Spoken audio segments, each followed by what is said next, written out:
দেখুন বন্ধুরা, একই জমিতে লাল শাক, আবার মরিচ, আবার পেঁপে লাগানো হয়েছে মাঝখান দিয়ে।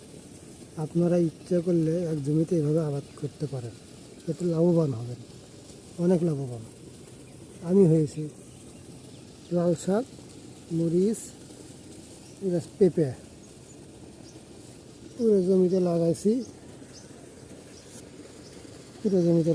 দেখেন ভালো করে। এ পর্যন্ত শাক অনেকগুলো বেচছি, আর মরিচের গাছ হয়ে উঠতেছে, সাথে পেঁপের গাছ। আপনারা এইরকম জমি পরে থাকলে পর্যন্ত পরে থাকা জমিতে এভাবে করতে পারেন। আমাদের এই জমিটা পড়ে ছিল, ফরেস্টারের গাছ ছিল, ইউক্যালিপটাসের গাছ। এটা কাটার পরে দেখেন মোটাগুলো এখনো আছে, এদের গাছের মোটা।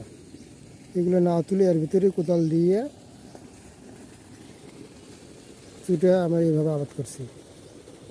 দেখেন লাল শাকও হয়েছে, পেঁপেও হয়েছে, আবার মরিচ।